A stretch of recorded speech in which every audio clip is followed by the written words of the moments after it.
सोयाबीनच्या पिकामध्ये जेवढी फुटव्यांची संख्या तेवढीच प्रचंड प्रमाणामध्ये फुलांची संख्या। आता ज्या शेतकरी बांधवांचं सोयाबीन फक्त वाढलेलं आहे, मला असं वाटतं वाढलेले जे काही सोयाबीन आहे त्यांचं उत्पादन वाढण्यापेक्षा डबल मात्र घटणारच आहे। बरेचसे शेतकरी बांधव काय करतात की नको ते कीटकनाशक वापरतात आणि नको ते कीटकनाशक जर त्या ठिकाणी फुलावस्थेत जर वापरलं तर मात्र त्या ठिकाणी प्रचंड प्रमाणामध्ये नुकसान आपलं होऊ शकतं।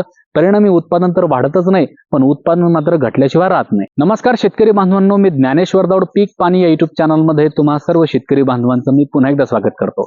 शेतकरी बांधवांनो, आजच्या या व्हिडिओमध्ये आपण आपल्या सोयाबीन पिकामध्ये आपल्याला जर कुठे मोठे त्या ठिकाणी 5-10% जर फुलांची संख्या दिसायला लागली, 5-10% जर फुलं दिसायला लागली, तर अशा अवस्थेमध्ये शेतकरी बांधवांनो येणाऱ्या काही दिवसांमध्ये प्रचंड प्रमाणामध्ये फुलं धरण्यासाठी कोणत्या प्रकारची फवारणी करायची आहे। सोबतच शेतकरी बांधवांनो, ज्या काही अळ्यांचा प्रादुर्भाव आपल्या या सोयाबीनच्या पिकामध्ये या अंतरामध्ये जास्त वाढत असतो, मग त्यामध्ये पाने पोखरणारी अळी असेल किंवा मग त्या ठिकाणी शेंगा पोखरणारी अळी असेल किंवा मग एकंदरीत सर्वच प्रकारच्या अळ्यांच्या दीर्घकालीन नियंत्रणासाठी कोणत्या प्रकारचं कीटकनाशक आपण त्या ठिकाणी फवारलं पाहिजे। सोबतच शेतकरी बांधवांनो, ज्या शेतकरी बांधवांचं सोयाबीनचं पीक हे अतिरिक्त वाढत आहे, आता अतिरिक्त जर आपलं सोयाबीनचं पीक जर वाढलं तर मात्र त्या ठिकाणी ब्रँचेस कमी त्या ठिकाणी निघालेले आपल्याला दिसतील, म्हणजे फुटव्यांची संख्या त्या ठिकाणी कमी असेल, सोबतच फुलांचा सुद्धा त्या ठिकाणी प्रमाण कमी राहील, फुलांची संख्या सुद्धा कमी असेल। मग याचा परिणाम काय की आपल्या उत्पादनामध्ये उत्पादन वाढण्याऐवजी उत्पादन आपलं घटणारच आहे। त्यासाठी कोणत्या प्रकारचं औषध आपण त्या ठिकाणी फवारलं पाहिजे।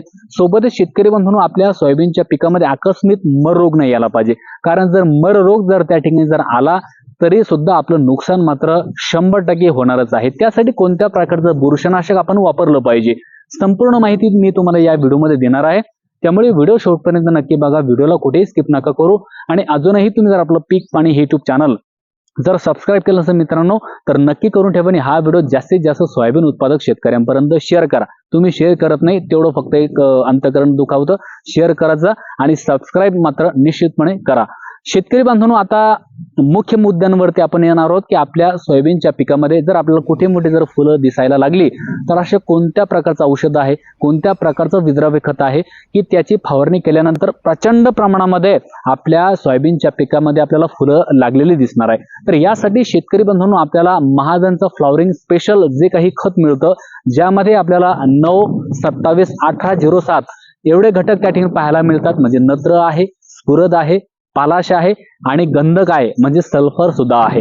शेतकरी बांधवांनो, यामुळे आपल्या सोयाबीनच्या पिकामध्ये प्रचंड प्रमाणामध्ये फुलधारणा झालेली दिसणार आहे। याचं वापरण्याचं जे काही प्रमाण आहे शेतकरी बांधवांनो, ते आहे 80 ते 100 ग्रॅम प्रति 15 लिटरच्या पंपासाठी।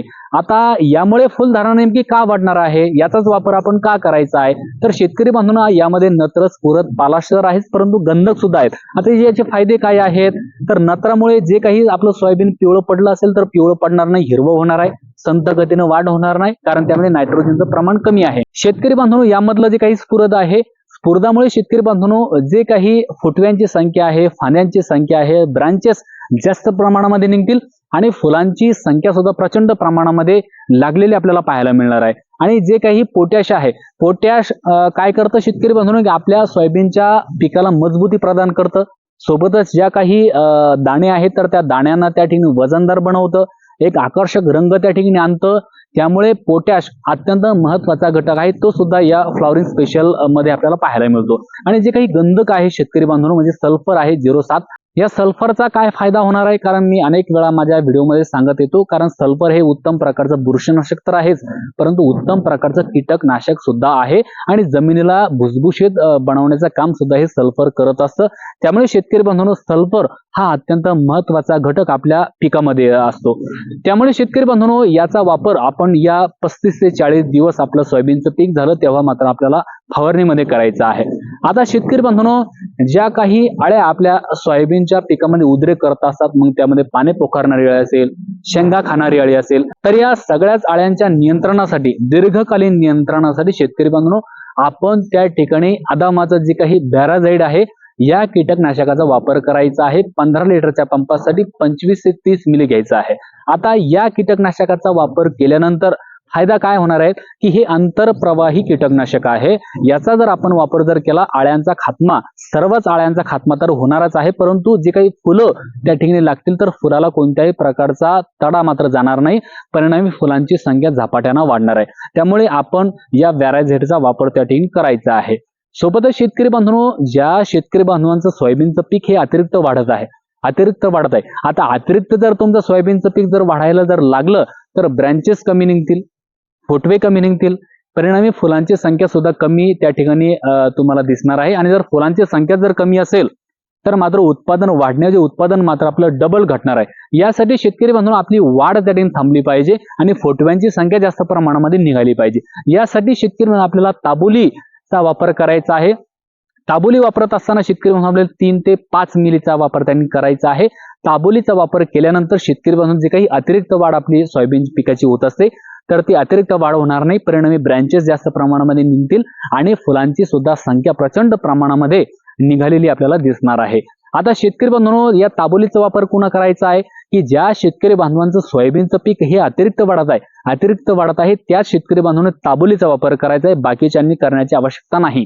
आता शेतकरी बांधवांनो, जे काही आकस्मिक मर आपल्या सोयाबीनच्या पिकामध्ये येत असतो तर या आकस्मिक रोगांचा प्रादुर्भाव होणार नाही, तर यासाठी आपण कोणत्या प्रकारचं बुरशीनाशक वापरलं पाहिजे, तर यासाठी आपण शेतकरी बांधवांनो एक तर आपण रोको वापरू शकतो किंवा मग त्या ठिकाणी आपण रेडोमिल गोल्ड वापरू शकतो. दोन्हीपैकी कोणतंही जरी वापरलं तरी मात्र प्रमाण आपल्याला 30 ग्रॅमच घ्यायचं आहे 15 लिटरच्या पंपासाठी.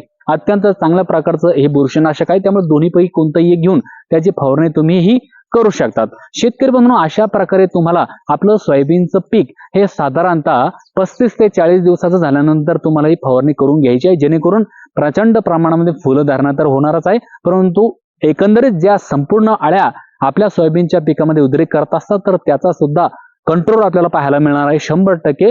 आणि अतिरिक्त वाढणारं जे काही सोयाबीन आहे तर ते सुद्धा त्याने थांबेल आणि शेतकरी बांधवांनो जो काही मर रोग आपल्या सोयाबीनच्या पिकामध्ये येतो तर तो सुद्धा येणार नाही. जर हे सर्व जर सुरळीत जर झालं याचा अर्थ की आपल्या उत्पादनामध्ये वाढ मात्र निश्चितपणे झालेली आपल्याला पाहायला मिळणार आहे. शेतकरी बांधवांनो, माहिती कशी वाटली? माहिती जर आवडली असेल तर आपल्या पीक पाणी या YouTube चॅनलला सबस्क्राईब करा आणि हा व्हिडिओ जास्तीत जास्त सोयाबीन उत्पादक शेतकऱ्यांपर्यंत शेअर करा. पुन्हा एकदा नवीन व्हिडिओमध्ये भेटू. तोपर्यंत नमस्कार, धन्यवाद.